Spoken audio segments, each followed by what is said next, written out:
The quiet kindness of winter. A bedtime story. The snow fell softly against the window of the small apartment, each flake drifting down like a whispered secret. Inside, Sarah Mitchell sat at her kitchen table, the warm glow of a single lamp casting gentle shadows across the worn wood. Steam rose from her mug of tea, chamomile, the last packet from a box her mother had given her months ago, and she wrapped both hands around it, letting the warmth seep into her palms. It was 11:30 at night, the kind of late hour when the world feels hushed and distant, when even the city outside seems to be breathing slower. Sarah had always loved this time, back when she could enjoy it, back when staying up late meant reading a book or watching old movies, not sorting through bills with a calculator and a knot in her stomach. She glanced toward the hallway, where her daughter's bedroom door stood slightly ajar. Emma was 7 now, sleeping soundly under the patchwork quilt Sarah's grandmother had made decades ago. The soft rise and fall of her breathing was the only sound that mattered in this whole apartment, in this whole world. Sarah took a slow sip of tea and looked down at the papers spread before her. Rent notice, utility bill, reminder about Emma's school lunch account. Each one a small weight, and together they felt like stones in her pockets, pulling her under. She wasn't sure when it had gotten this hard, or maybe she was. It had been exactly 2 years and 4 months since David left. 2 years and 4 months of doing everything alone, of being both mother and father, both breadwinner and homemaker, both the strong one and the one who cried quietly in the shower so Emma wouldn't hear. The apartment was small, but it was theirs. 2 bedrooms, a kitchen barely big enough for 2 people to stand in, a living room with a couch that sagged in the middle, and a television that only worked when you positioned the antenna just right. The radiator clanked softly, struggling to keep the January cold at bay. But there were good things too. A window that caught the morning sun, a closet where Emma had measured her height on the doorframe every birthday, pencil marks climbing slowly upward like hope itself. Sarah ran her fingers along the edge of the rent notice. 30 days. That's what it said. 30 days to come up with money she simply didn't have. She worked at the bookstore downtown, had for 6 years now. She loved it there. The smell of paper and ink, the quiet conversations with customers, the way afternoon light filtered through the tall windows and painted everything gold. But the pay was modest, meant for someone with a partner or a second income, or at least without a child who needed school supplies and new shoes every few months because children grow so impossibly fast. Sarah had applied for other jobs, sent her resume to offices and restaurants and stores across the city. But her work history was simple, her education incomplete. She'd left college when she got pregnant with Emma, had always meant to go back, but somehow 7 years had slipped by, like water through her fingers. The tea was cooling now, still warm enough to comfort, but not to burn. She set down the mug and pressed her fingertips against her closed eyes, breathing slowly. In through the nose, out through the mouth. The way Emma's school counselor had taught them during a workshop on managing stress. It helped a little, enough to keep going. Outside, the snow continued its gentle descent. The streetlight on the corner cast a soft orange glow that made each flake visible for just a moment before it joined the growing blanket on the sidewalk below. Sarah watched them fall, letting her mind drift with them, letting herself feel small and quiet in the face of something so much larger than her worries. Tomorrow she would call her landlord again. Tomorrow she would check her bank account one more time, hoping for a mistake, a forgotten deposit, anything. Tomorrow she would put on her bright smile for Emma and pack her lunch and walk her to school and pretend everything was fine because that's what mothers do. But tonight, in the hush of 11:30 with her daughter sleeping safe and the snow falling soft, Sarah let herself be tired. Let herself feel the full weight of it.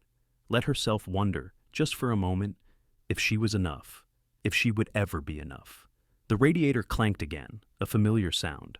The building was old, built sometime in the 1940s with solid bones and quirky character. Mrs. Chen next door said the radiators had been talking to each other for 70 years, having their own metal conversations that no one else could understand. Sarah had always loved that thought, that even inanimate things could have a language, a connection, a purpose beyond their function. She picked up her tea again and walked to the window, careful not to make the floorboards creak. The neighborhood spread out before her, snow-dusted and dreaming. Other apartments with other windows, other lives unfolding in warm boxes of light. A man walking his dog despite the late hour, both of them moving slowly, peacefully, like they had nowhere else to be. A taxi cruising past, its headlights cutting soft paths through the falling snow.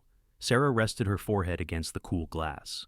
This city had been her home for 32 years. She'd been born at Mercy Hospital, 6 blocks north, had learned to ride a bike in Morrison Park, had her first kiss under the oak tree by the library, had brought Emma home from that same hospital, wrapped in a yellow blanket. So tiny and perfect it had made Sarah's heart hurt with love. She didn't want to leave, didn't want to uproot Emma from her school, her friends, the only home she'd ever known, didn't want to admit defeat, to pack up their small life into boxes and move in with her mother in the suburbs, or worse, into one of those shelters she'd looked up online late at night when the panic felt too big to breathe through. But want didn't matter much in the face of mathematics, and the mathematics were clear. She needed $1,800 by the end of the month, and she had $473 in her checking account with 2 weeks still to go until payday. The tea was almost gone now. Sarah finished it in small sips, letting each one warm her throat. She would sleep soon, would climb into her own bed with the quilt her mother had given her when she moved into this place, would set her alarm for 6:15, would wake up and do it all again. Because that's what you do. You keep going, you keep showing up, you keep loving your child and paying what bills you can and hoping that somehow, in some way you can't quite see yet, it will work out. The snow fell softer now, each flake a small blessing, a tiny piece of beauty in the dark. Sarah watched until her eyes grew heavy, until the cold from the window started to seep through to her skin. Then she turned away, rinsed her mug in the sink, checked the locks on the door one more time, and padded quietly down the hall. She paused at Emma's door, pushing it open just a little wider. Her daughter lay curled on her side, one hand tucked under her cheek, her brown hair spread across the pillow. 7 years old, growing so fast, learning to read chapter books now, asking questions about everything, laughing at jokes Sarah didn't quite understand but loved hearing anyway. "I'll figure it out," Sarah whispered into the darkness, a promise to her sleeping daughter, a prayer to whoever might be listening. "I'll figure it out." She closed the door softly, leaving it open just a crack the way Emma liked it, and went to her own room. The bed welcomed her like an old friend. She pulled the covers up to her chin, closed her eyes, and let sleep come slowly, gently, like the snow still falling outside. Morning came soft and gray. The world outside hushed under its blanket of new snow. Sarah woke to her alarm's gentle chime, reaching to silence it before it could wake Emma. 6:15. Time to begin again. She moved through her morning routine in a quiet rhythm: shower, dress, start the coffee maker that sputtered and hissed like it was clearing its throat. The kitchen felt warmer now, with daylight seeping through the window, even if it was the pale light of a winter morning. She could hear Emma stirring down the hall, the soft sounds of a child waking slowly, peacefully, without alarm clocks or worry. Sarah opened the refrigerator. Milk, eggs, half a loaf of bread, some strawberry jam, carrots, cheese. Enough for today, enough for tomorrow. She'd learned to plan meals carefully, to stretch groceries like her grandmother used to, making something from almost nothing. "Mama?" Emma appeared in the doorway, still in her pajamas, the ones with the little stars all over them. Her hair stuck up on one side, and she was rubbing her eyes with the back of her hand. "Good morning, sweetheart." Sarah turned with a smile, the one she kept ready for moments like this. "How did you sleep?" "Good. I had a dream about rabbits." Emma climbed onto her chair at the table, wrapping her small arms around herself. They were wearing scarves. "Fancy rabbits," Sarah said, cracking eggs into a pan. The butter melted with a soft sizzle. "What color scarves?" "Red ones and blue, and one had yellow with purple stripes." Emma swung her legs under the table. "Can rabbits really wear scarves?" "In dreams they can wear anything they want," Sarah said, scrambling the eggs with a wooden spoon. The smell filled the kitchen, simple, warm, the smell of morning and care. "In dreams, rabbits can probably fly if they want to." Emma giggled, and that sound was everything. That sound made the bills and the worry worth carrying. Sarah had learned over the past 2 years that you could bear almost anything if it meant hearing your child laugh. She served the eggs on Emma's favorite plate, the one with the cartoon dinosaur, and added a piece of toast with jam.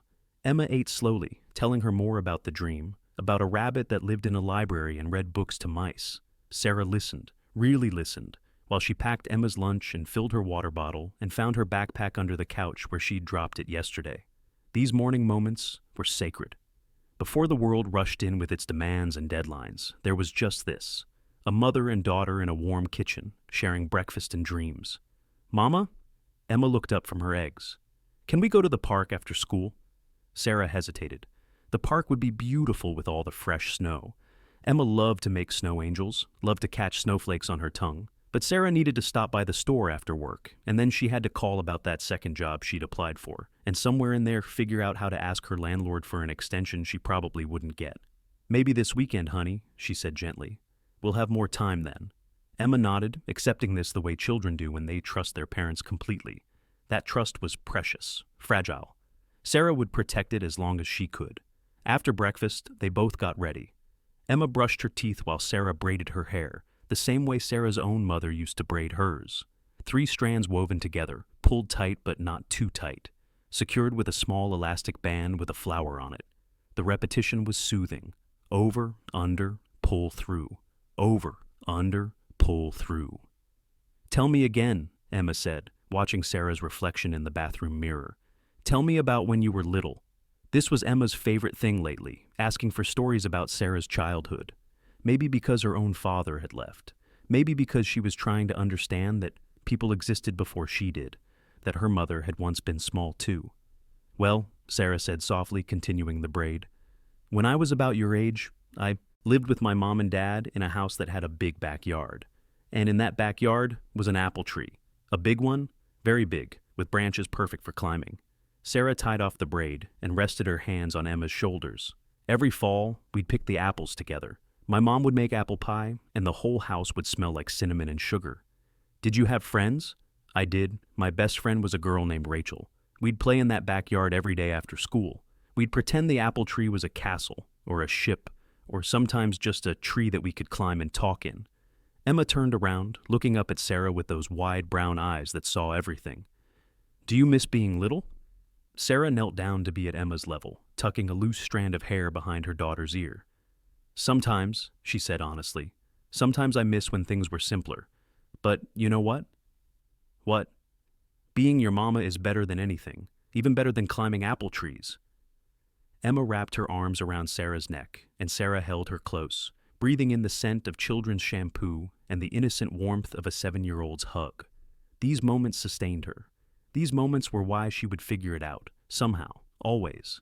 They walked to school together, hand in hand through the snow-softened streets. Other parents and children were out too, everyone bundled in coats and scarves, breath visible in the cold air. Sarah nodded to the familiar faces. Mrs. Patterson from 2 buildings over, the Ramirez family, old Mr. Sato, who always smiled at Emma. This neighborhood was woven through with connections, thin threads of recognition and small kindnesses. The bodega owner who sometimes gave Emma a free piece of fruit, the crossing guard who knew all the children by name, the postal worker who always asked Sarah how she was doing, really asking, not just being polite. At the school gates, Sarah knelt down one more time, straightening Emma's coat, making sure her backpack was secure. "Be good today, okay?" "I'm always good," Emma said with 7-year-old confidence. "You are." Sarah kissed her forehead. "I love you bigger than the sky." "Love you bigger than space," Emma responded. Their ritual passed back and forth like a gift. Then Emma was gone, running toward her classroom with her friends, already laughing about something Sarah couldn't hear. Sarah watched until she disappeared inside, the way she always did, making sure her daughter was safe before she turned away. The walk to the bookstore took 20 minutes. Sarah had done it so many times she could do it with her eyes closed, left on Maple, right on 3rd, straight down Morrison until the blue awning came into view. She used to drive this route back when she had a car. But the car had died last year and there wasn't money to fix it, so now she walked. In rain and snow and summer heat, she walked. Sometimes she minded, but mostly she didn't. There was something meditative about walking, about moving through the world at human speed.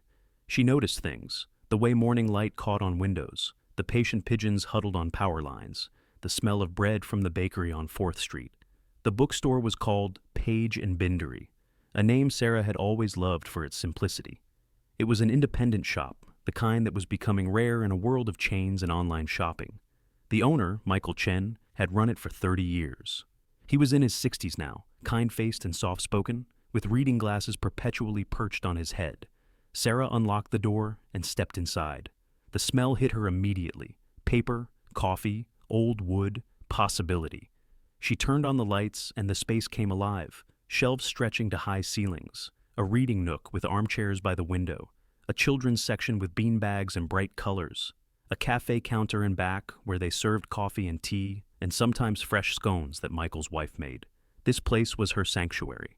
More than just a job, it was a reminder that beauty and story existed in the world, that people still read, still dreamed, still sought out quiet spaces to sit and disappear into other lives. She went about opening, starting the coffee maker, turning on the classical music that played softly through hidden speakers, straightening books that customers had browsed yesterday. Michael would be in around noon. Mornings were Sarah's, peaceful and solitary, with occasional early customers who moved through the stacks like reverent visitors in a library. Around 10, an elderly woman came in, someone Sarah recognized but didn't know by name. She browsed the poetry section for a while before bringing a slim volume to the counter. "Mary Oliver," the woman said, setting the book down gently. "Have you read her?" "I have," Sarah said, scanning the book. "She writes about paying attention, about how the ordinary world is full of miracles if we just look." The woman smiled, a small sunrise on her weathered face. "That's exactly right." She paid in cash, counting out exact change from a small coin purse. "You understand books. That's rare in young people nowadays." "Thank you," Sarah said, wrapping the book in brown paper the way Michael had taught her. "I hope you enjoy it." After the woman left, Sarah opened her own book, the one she kept under the counter for slow moments. It was a novel she'd been reading for weeks, could only manage a page or two at a time between customers and responsibilities. But she loved these stolen moments, these brief escapes into someone else's story. The morning passed in its quiet rhythm. A student looking for textbooks, a businessman buying a gift, a mother with a toddler who spent 30 minutes in the children's section, leaving with 5 picture books and a grateful smile. During her lunch break, Sarah ate the sandwich she'd packed, just peanut butter on wheat bread, an apple, and checked her phone. No missed calls, no messages, except a reminder about Emma's parent-teacher conference next week. She'd go, of course, would leave work early, would sit in those 2 small chairs and hear about how Emma was doing in reading and math and social studies. She allowed herself to imagine, just for a moment, a different life, one where money wasn't tight, where she could buy Emma the art supplies she wanted instead of the cheapest pack, where she could take her daughter on vacation, even just a weekend somewhere, to see mountains or ocean or anything beyond these few familiar blocks. But imagination only carried you so far. Reality waited, patient and immovable as stone. Sarah finished her apple, threw away the core, and went back to work. The afternoon would be busier, people stopping in after work, students studying, the occasional book club meeting in the back room. And tonight, after she picked up Emma from after-school care, after dinner and homework and bath time and bedtime stories, Sarah would sit at her kitchen table again, would look at those papers again, would try to figure out a solution that didn't exist, at least not one she could see yet. But for now, there were books to shelve, and customers to help, and small moments of beauty to notice. The way light moved through the store as the afternoon stretched on, the sound of pages turning, the quiet hope that tomorrow might somehow be different, better, enough. The snow had stopped falling outside. Through the window, Sarah could see the city going about its business, everyone carrying their own invisible weights, their own private struggles. She wasn't alone in that, even if it felt that way sometimes. She took a deep breath, letting it out slowly, and returned to work. The afternoon light was fading when the door chimed, bringing in cold air and a man Sarah had never seen before. He was probably in his early 50s, wearing a wool coat dusted with snow and a scarf wrapped loosely around his neck. His hair was graying at the temples, and he had the kind of face that looked like it smiled often, gentle crow's feet at the corners of his eyes. "Welcome to Page and Bindery," Sarah said, offering her practiced greeting. "Let me know if you need help finding anything." "Thank you," he said, his voice warm and unhurried. He didn't head straight for any particular section like most customers did. Instead, he wandered slowly, running his fingers along the spines of books with something like reverence. Sarah returned to organizing the new arrivals that had come in that morning, but she found herself glancing up occasionally. There was something peaceful about the way this man moved through the store, as if he had all the time in the world. He stopped at the poetry section, pulled out a book, read a page standing right there, then carefully replaced it. "Excuse me," he said eventually, approaching the counter. "Do you have any recommendations?" This was Sarah's favorite question. "What kind of thing do you like to read?" He thought for a moment, tilting his head slightly. "Stories about ordinary people," he said finally. "About small moments that matter. About kindness, I suppose." Something in Sarah's chest loosened. She smiled, a real one this time. Not the customer service smile, but something genuine. I know exactly what you need. She came around the counter and led him to a section near the back. Her fingers found the book without hesitation, a novel she'd read twice herself, one that had made her cry both times in the best possible way. This one, she said, pulling it from the shelf. It's about a mailman in a small town. Nothing dramatic happens, really. He just delivers mail and notices people, pays attention to their lives, and through these small acts of attention, he changes things. Quietly. The man took the book, studying the cover, reading the first page. Sarah waited, giving him space. After a moment, he looked up. "This is perfect," he said softly. "How did you know?" Sarah shrugged, a little embarrassed by how pleased she felt. I pay attention to what people need, I guess, or I try to." "That's a gift," he said, and the way he said it made it clear he meant it. "Thank you." At the register, as she rang up his purchase, he spoke again. "You really love this place, don't you? The store, I mean." "I do," Sarah admitted, wrapping his book. They're proof that people care about understanding each other, that we're all trying to figure out how to be human together." He smiled and it reached his eyes. "That's a beautiful way to think about it." He paid and thanked her again, then paused at the door. "I'm Robert, by the way. Robert Price. I just moved to the neighborhood." "Sarah," she said. "Sarah Mitchell. Welcome to the neighborhood." "Thank you, Sarah Mitchell." He raised the book slightly like a toast, for this, and for the kind recommendation. Then he was gone, and Sarah was alone again, with the quiet store and the fading light. She thought nothing more of it, just another customer, another pleasant interaction in a job that provided many of them. She closed the store at 6, locked up carefully, and walked through the darkening streets to Emma's after-school program. The building was bright and warm, full of children's voices. Emma ran to her immediately, backpack bouncing, already talking about her day. "We made paper snowflakes, and Jacob said they weren't real snowflakes, but Miss Amy said they were real art snowflakes, and that's just as good. Can we hang mine in my room?" "Of course we can," Sarah said, taking her daughter's hand. "We'll hang all of them." They walked home together, Emma chattering and Sarah listening, both of them comfortable in this evening rhythm. At home, Sarah made dinner, spaghetti with butter and parmesan, garlic bread from the half loaf that was left. Simple, but filling. Emma ate while doing her homework at the kitchen table, occasionally asking Sarah how to spell a word, or whether penguins lived at the North or South Pole. Bath time was full of bubbles and songs. Emma had her own bathroom rituals, exactly 3 rubber ducks, the water not too hot, a purple towel that she insisted was lucky.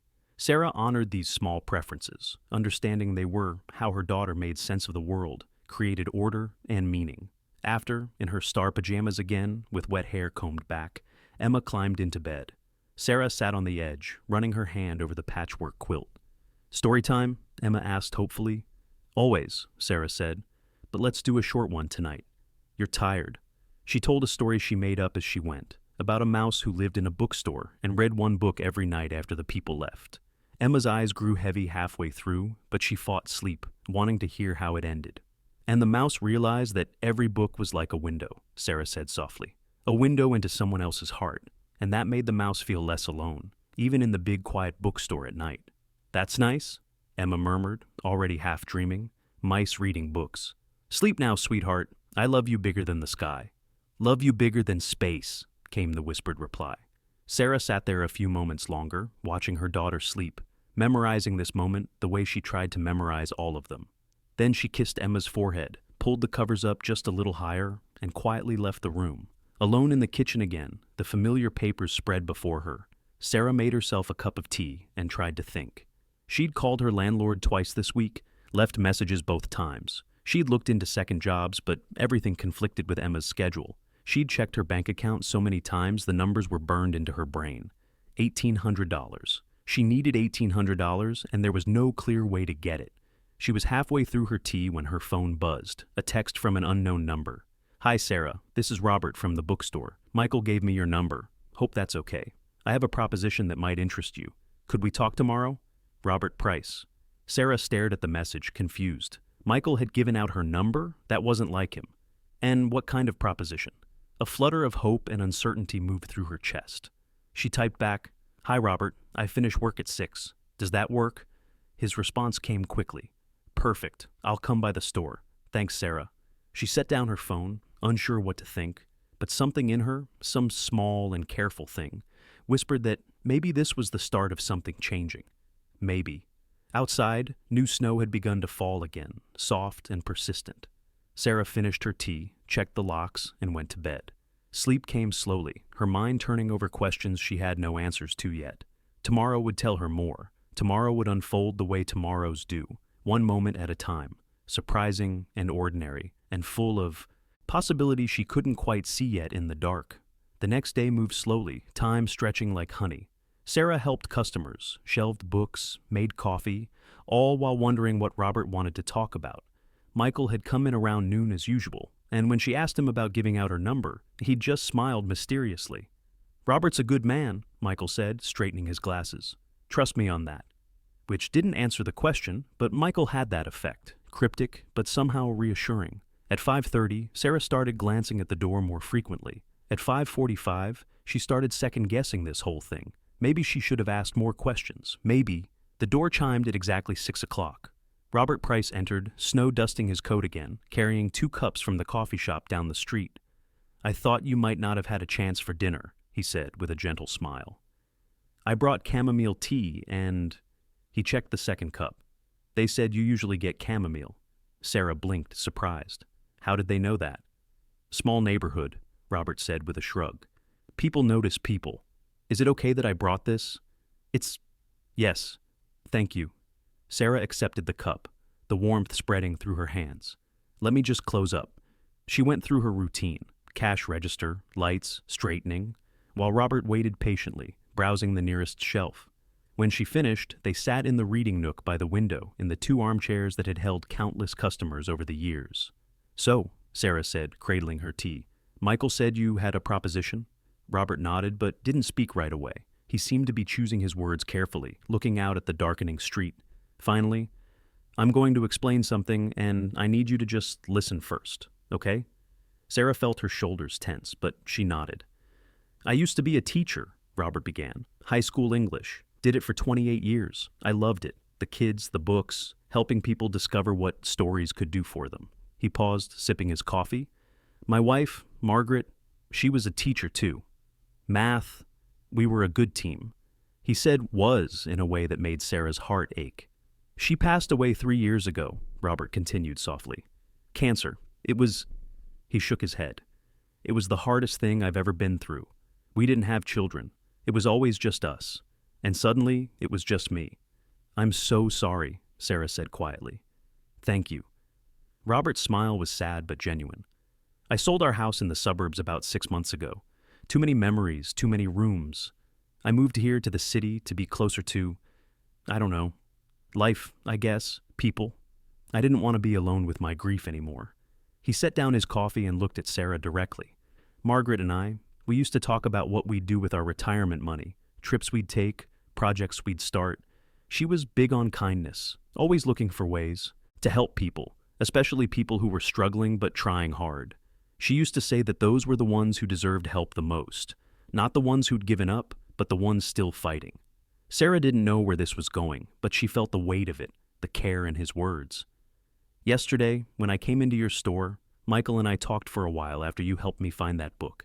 He told me about you, about your daughter, about how hard you work, how kind you are to customers, how much you love books and this job, even though it doesn't pay much. And then he mentioned, very carefully, that you might be having some trouble with rent." Sarah's face flushed hot. "Michael told you that?" "Don't be angry at him," Robert said quickly. "He cares about you, and he knew—" He took a breath. "He knew that I've been looking for a way to honor Margaret's memory, for a way to do the kind of thing she would have done." Sarah's hands tightened around her teacup. She didn't like where this was going. Charity. That's what this was. And she'd never taken charity, never wanted to be someone's good deed. "I don't need—" she started, but Robert held up a gentle hand.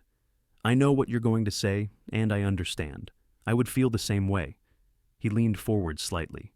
"But this isn't charity, Sarah. Or at least, I hope you won't see it that way. This is me trying to be a little less alone, trying to do something that would make Margaret proud, trying to be the kind of person who pays attention, like you said yesterday, who notices people."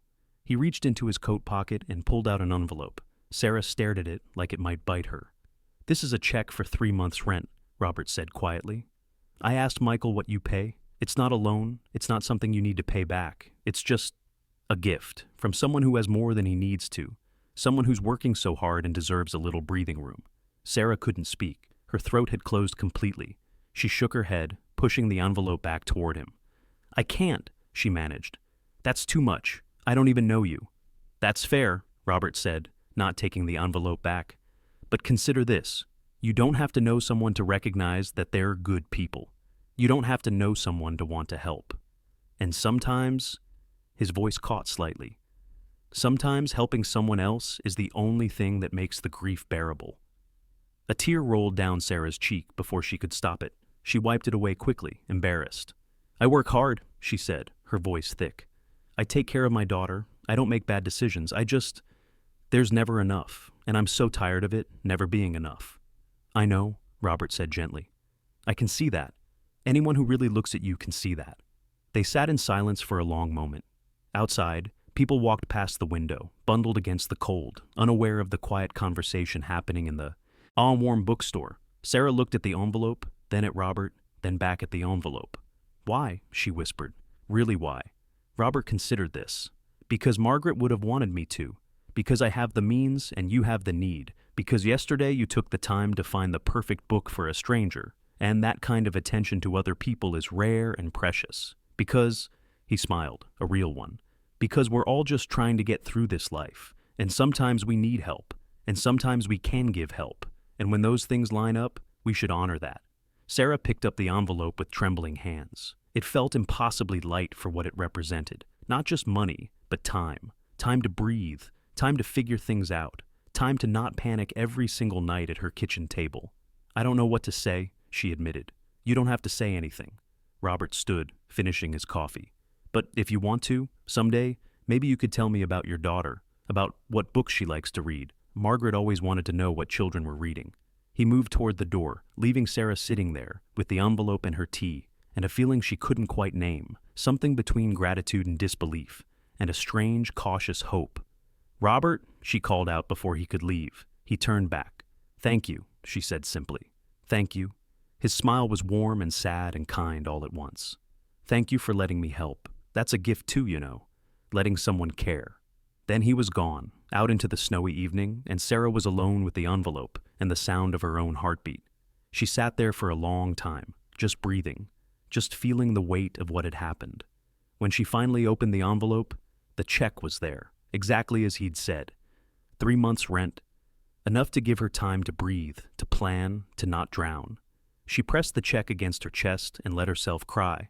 Not sad tears, but the kind that come from being seen, being helped, being reminded that kindness still existed in the world in real and tangible ways. Eventually, she pulled herself together, locked up the store, and walked home. Em continued through the snow. Every step felt different somehow, lighter. Like the weight she'd been carrying had lessened just enough to let her stand up straighter. At home, Emma was already in bed. Sarah's mother had agreed to stay with her tonight. Her mother looked up from her knitting when Sarah came in. You look different, she said, studying her daughter's face. Sarah sat down beside her, still holding her coat, still feeling the weight of the check in her pocket. Something happened today, she said quietly. And then she told her mother everything.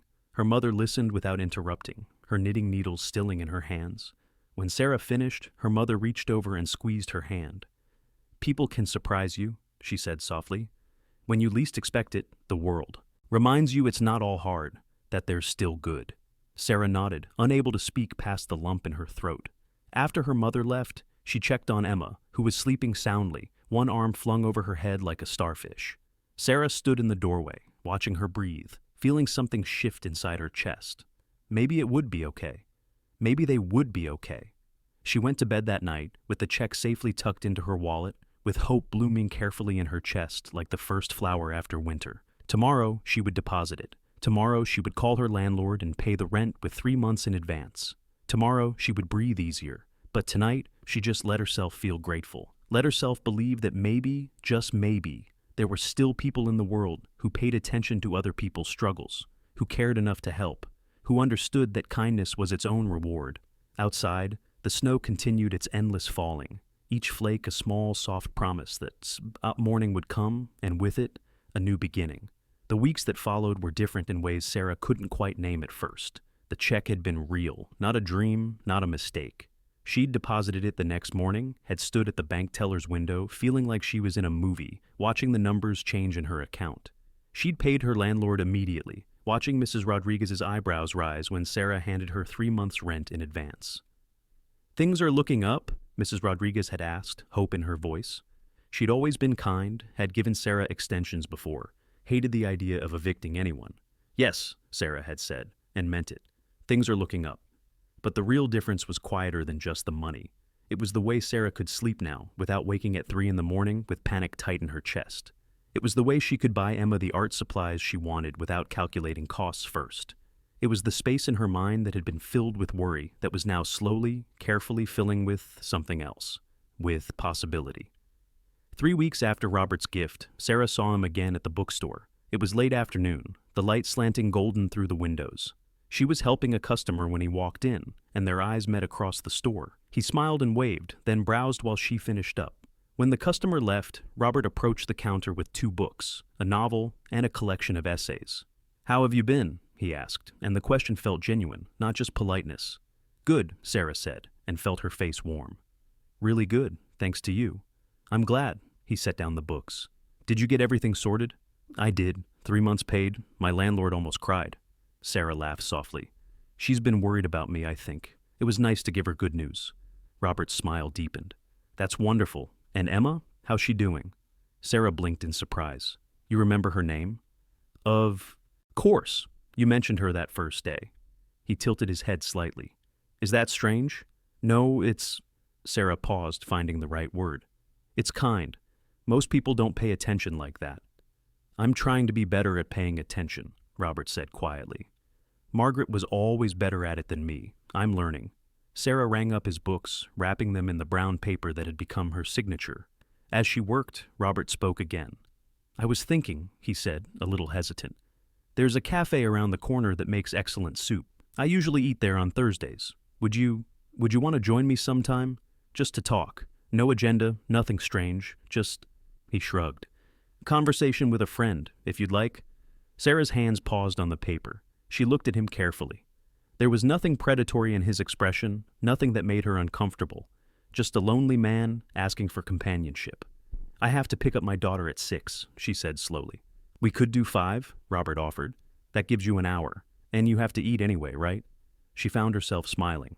"Okay, yes, Thursday sounds nice." They did meet on Thursday at the small cafe with the red awning that Sarah had walked past 1,000 times but never entered. Robert was already there, sitting at a table by the window, and he stood when she arrived, an old-fashioned gesture that made Sarah feel seen. They ordered soup and bread, and then they just talked. About books, mostly. About what they were reading, what they'd loved, what had stayed with them over years. Robert told her about teaching, about students who'd surprised him, about the way teenagers could be both insufferably self-absorbed and breathtakingly insightful sometimes in the same breath. Sarah told him about Emma, about the things her daughter said that made her laugh or made her think, about how hard it was to be everything, mother, father, provider, comforter, but also how much she loved it, even in the hard moments. "You're doing a remarkable job," Robert said, breaking off a piece of bread. "I can tell just from how you talk about her. She's loved and she knows it. That's the most important thing." "Some days, I'm not sure it's enough," Sarah admitted. "It's always enough," Robert said firmly. "Love is always enough, even when everything else falls short." They talked about Margaret, too. Robert shared stories carefully, like someone showing precious photographs. How she'd laughed at terrible puns. How she'd cried during commercials, but not at funerals. How she'd believed in people, sometimes stubbornly, even when they disappointed her. "She sounds amazing," Sarah said. She was.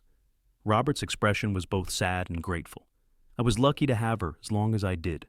The hour passed quickly, too quickly. When Sarah glanced at her watch and saw it was 5:50, she felt genuine disappointment.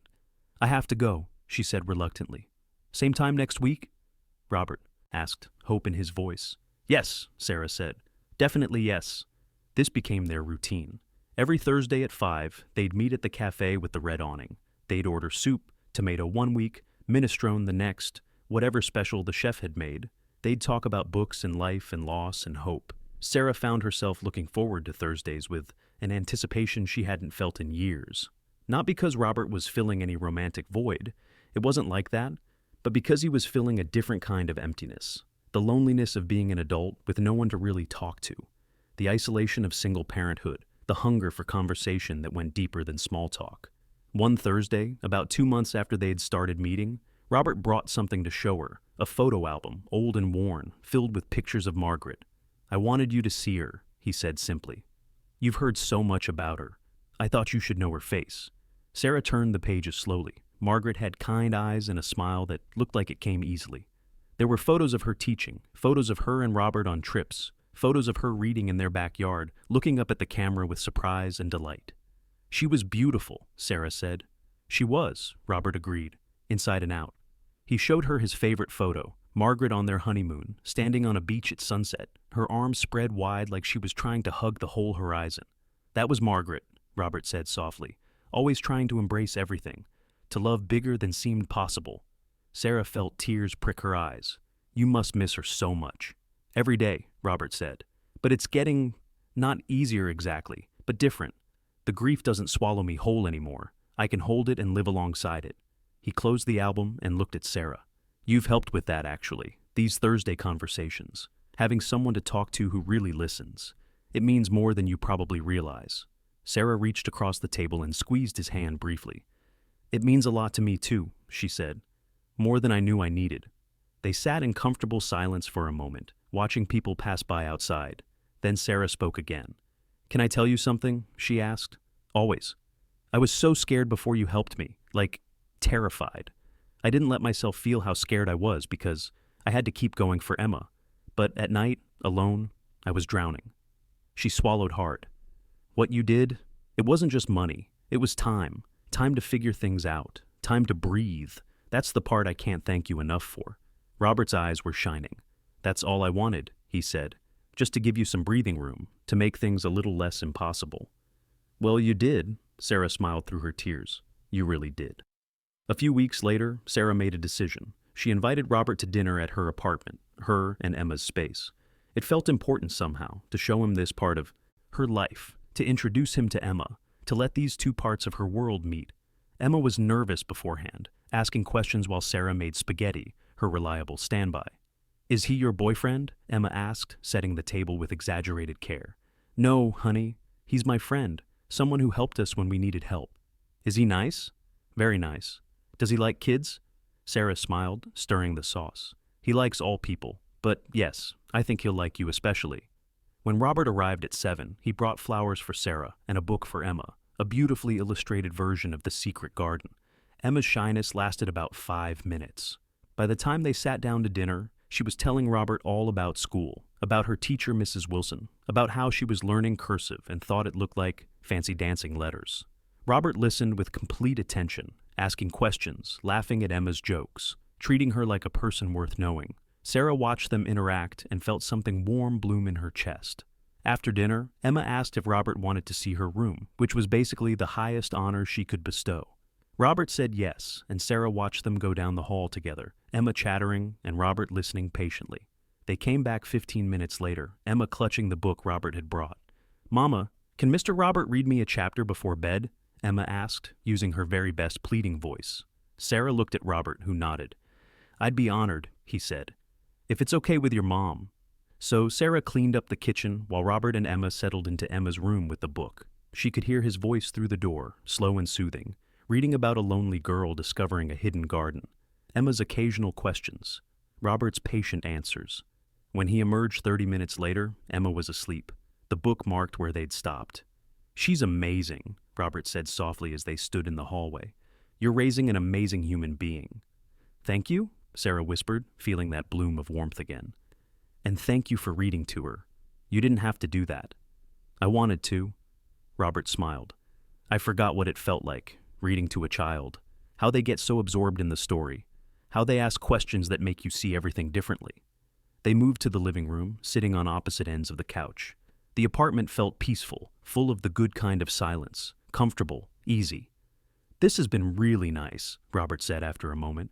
"Tonight, meeting Emma, seeing your home, you've built something really special here." "It's small," Sarah said, suddenly self-conscious. "It's full of love. That's not small." Sarah looked at him, this kind man who had appeared in her life like a gift she hadn't known to ask for. Can I ask you something? Of course. Do you ever feel guilty about being happy again? About moving forward? Robert was quiet for a long time. Yes, he said finally.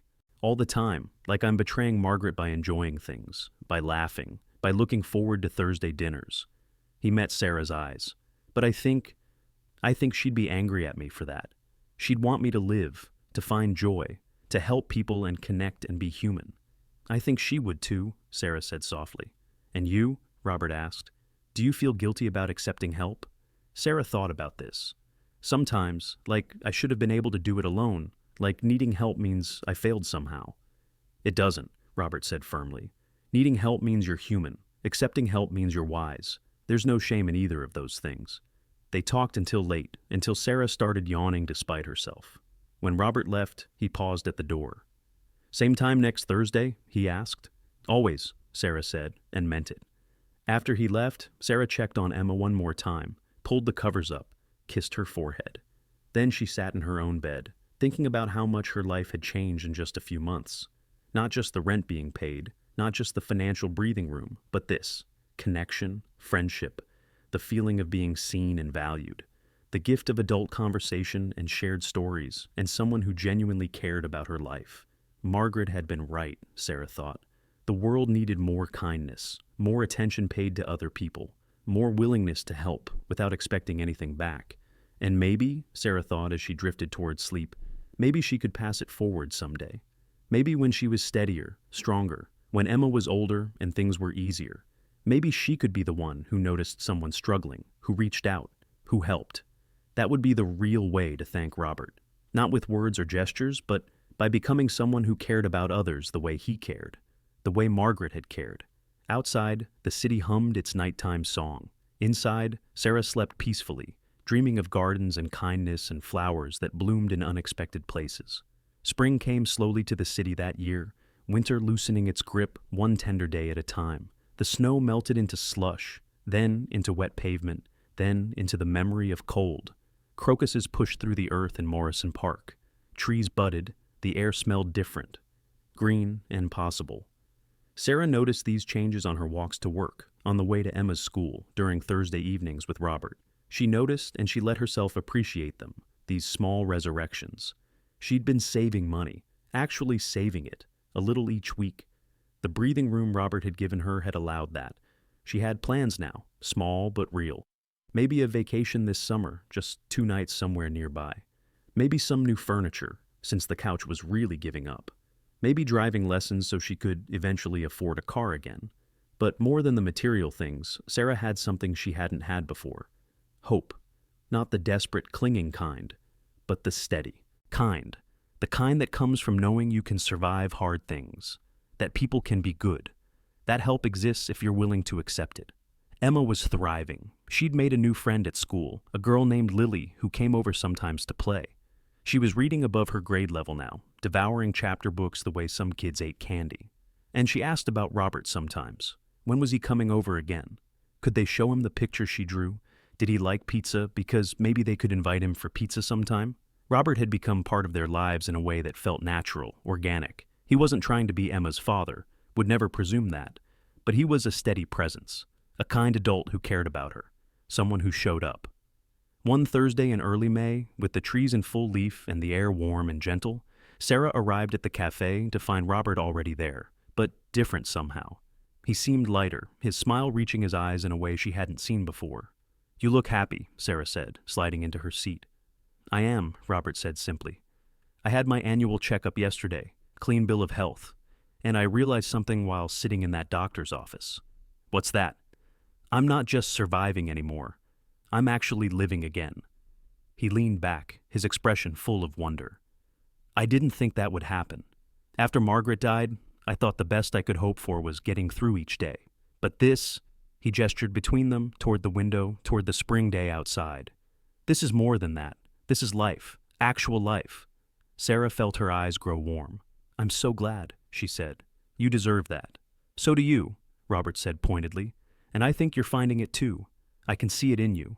You seem different from that first night, steadier, more at peace." "I am," Sarah admitted. "I didn't realize how much I was just surviving until I had the space to actually live, to think about things beyond just making it through. She paused, then said what she'd been wanting to say for weeks. I've been thinking about going back to school, part-time, just online classes at first, to finish my degree. Robert's face lit up. Sarah, that's wonderful. What would you study?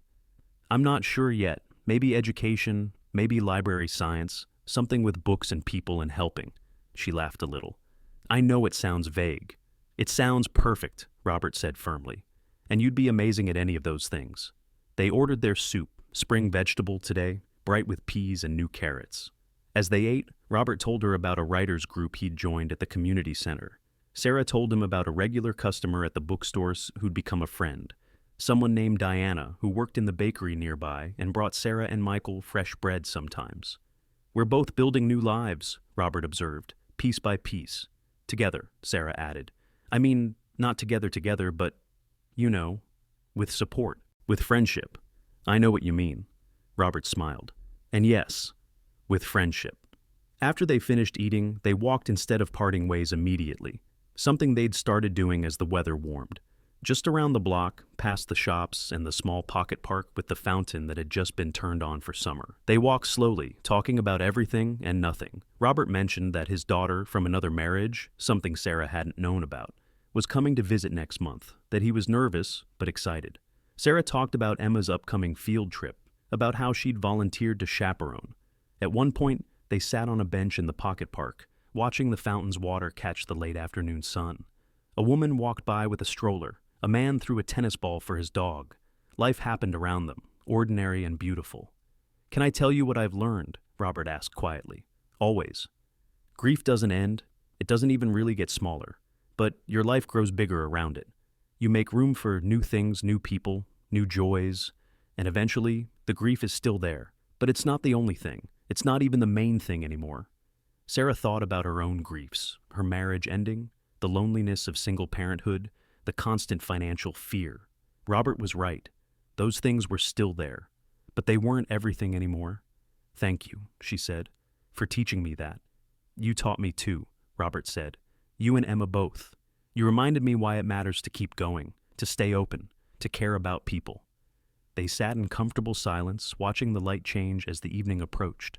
Sarah would need to get Emma soon, but for now there was this. A warm evening, a good friend, the sound of water and distant traffic, and a dog barking happily. Same time next Thursday? Robert asked eventually. Same time, Sarah confirmed. They walked back together, parting at the corner near Sarah's apartment. She watched him walk away, this man who had changed her life with a single act of noticing, of caring, of helping. Then she turned toward home, toward Emma, toward the evening rituals of dinner and homework and bath time and bedtime stories. The apartment was warm when she entered, her mother already there with Emma, both of them laughing about something. Emma ran to her immediately. Mama, we made cookies. Did you save me one? Sarah asked, catching her daughter in a hug. We saved you 3, Emma announced proudly. Sarah's mother left after a few minutes, and then it was just the 2 of them again, mother and daughter, their small, perfect unit. They ate the cookies, chocolate chip, still slightly warm, and Emma told Sarah about her day. And Sarah told Emma about the fountain in the park. Later, after bath and teeth brushing and the ritual of choosing pajamas, stars tonight, not flowers, Sarah tucked Emma into bed. Mama, Emma said sleepily, are you happy? Sarah thought about the question's weight and simplicity. Yes, baby, I am. Are you? Uh-huh. I'm happy we don't have to move. I'm happy you smile more now. I'm happy Mr. Robert reads us books. Me too, Sarah whispered, smoothing Emma's hair back. Me too, sweetheart. Love you bigger than the sky, Emma murmured, already drifting. Love you bigger than space, Sarah responded, the ritual completing itself. She sat with Emma until her daughter's breathing deepened into sleep, until she was certain of her rest. Then Sarah stood, kissed her forehead one more time, and moved quietly to her own room. She changed into comfortable clothes and sat by her window, looking out at the neighborhood. Lights were coming on in other apartments, other lives, other stories, other people doing their best to get through, to survive, to maybe even thrive. Sarah thought about the woman she'd been 6 months ago, sitting at this same window, drowning in fear and exhaustion. She thought about Robert appearing like grace she hadn't asked for but desperately needed. She thought about how a single act of kindness had rippled outward, changing not just her circumstances, but her whole way of being in the world. She would pass it forward. Someday, somehow, she would help someone the way she'd been helped. Not with the same amount of money necessarily, but with attention, with care, with the message that they were seen, that they mattered, that they weren't alone. Margaret had understood that, Sarah thought. That kindness wasn't just about fixing problems, but about witnessing people, about saying, "I see you struggling, and you're not invisible to me." The city hummed its evening song outside her window.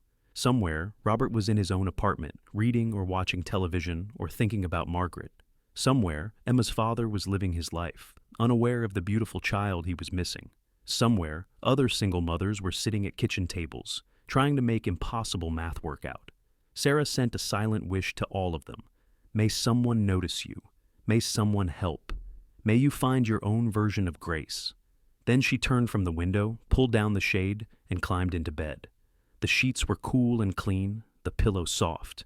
Her body relaxed into the mattress, tension releasing from muscles that had held tight for too long. She thought about tomorrow, a Friday, which meant Emma would be excited for the weekend. They'd go to the library maybe, or the park if the weather held. Simple pleasures, but enough, more than enough. Sarah closed her eyes and let sleep come, gentle and easy. Her last thought before drifting off was gratitude, for Emma, for Robert, for kindness, for second chances, for the way life could surprise you with goodness just when you'd almost stopped believing in it. Outside, the stars emerged one by one, ancient light traveling impossible distances to reach this small corner of earth, this neighborhood, this building, this room where a woman slept peacefully, safely, surrounded by the quiet certainty that tomorrow would come and it would be okay. She would be okay. They would be okay. And that knowledge, that simple certainty, was perhaps the greatest gift of all. The night deepened, the city breathed, and Sarah Mitchell slept the sleep of someone who knows, finally, that they are not alone in this world, that somewhere, always, there is kindness waiting, that help exists, that people notice people, that love, in all its forms, is always, always enough. The moonlight filtered through the edges of the shade, painting soft silver lines across the floor. The radiator clanked its familiar conversation with radiators in other apartments. Emma turned in her sleep, secure in her dreams. And in this small apartment, in this vast city, in this beautiful and difficult world, two hearts beat steadily on, a mother and daughter, held safe by love and hope and the memory of kindness. Everything was quiet, everything was peaceful, everything finally was okay. The end.